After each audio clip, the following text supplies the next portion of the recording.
Today's card of the day is Goblin Engineer, 1 in a red for a creature Goblin Artificer. When Goblin Engineer enters the battlefield, you may search your library for an artifact card, put it into your graveyard, then shuffle your library. It also has another ability with 1 red, tap and sacrifice an artifact, return target artifact card with current mana cost 3 or less from your graveyard to the battlefield.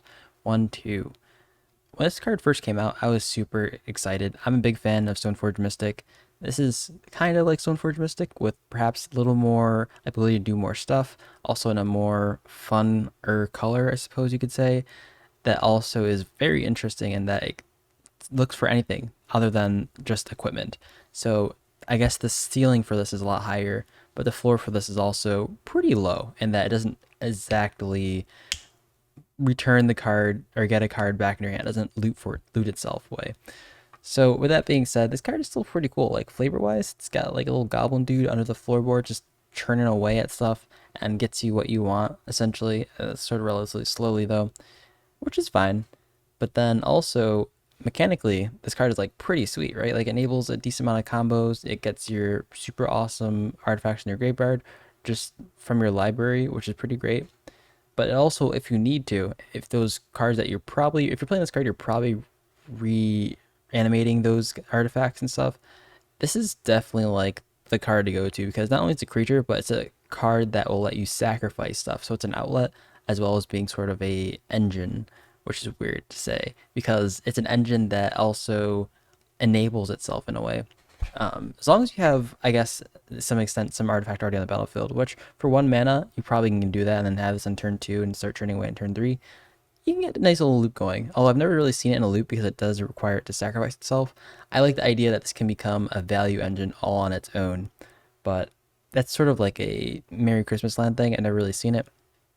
There has been one point where I think I was generating a decent amount of treasures and I was sacrificing my treasures to get like actual meaningful artifacts that cost 3 or less mana from my graveyard to the battlefield, and that felt good. Like I think one time I was getting like my swords that people are destroying my swords. It's like, all right, well, I gotta go engineer. You gotta take care of that before you take care of the swords, and it just felt really good. It felt like I was playing this weird workbench. What is it called? Toolbox sort of card where I could just use this to just get stuff away, and it could just do a lot of stuff. It felt like I was doing a lot, and that's the sort of stuff I like seeing a card, and this does exactly that.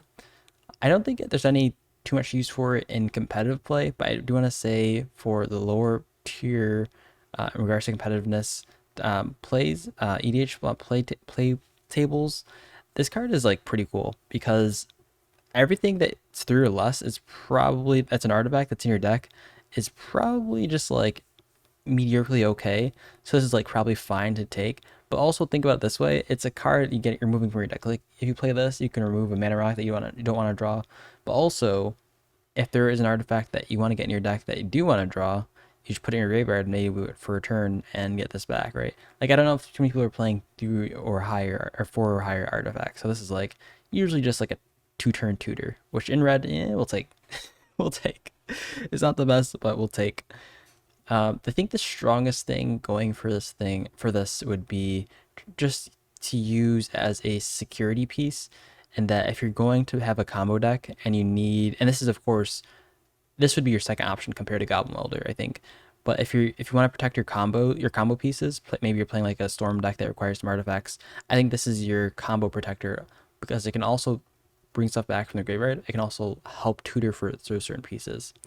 Now, there's most combo pieces I think that you want to win the game with are 4 or higher, but there are some pieces that go pretty fine at 0, like moxes that you can get back, which is can be helpful. I don't know. There's a lot that goes with this card, and it sort of depends on what you're trying to do. But I think this card is pretty good for utility creature. It's pretty strong. The fact that it's a tutor and it sort of churns through your deck for you. Oh, I guess it recurs things for you, which if you have some cantrip artifacts, it sort of can churn through at a very slow pace, I suppose. But even then, most of them sacrifice themselves, so you can't sacrifice. Anyways, maybe this card is more cute than I thought it is, but it's a fun card. You should definitely play it if you're playing lower power decks. But higher power decks, I don't think they need for this, and you probably wouldn't play it there. Flavor wise, it's a great card, it's super spicy, love it, and yeah, this is the type of cards I want to see from Red. Anyways, tell me what you guys think about this card in the comments below. I'm interested in seeing if you guys have any cool combos with it, or if you guys play with it at all.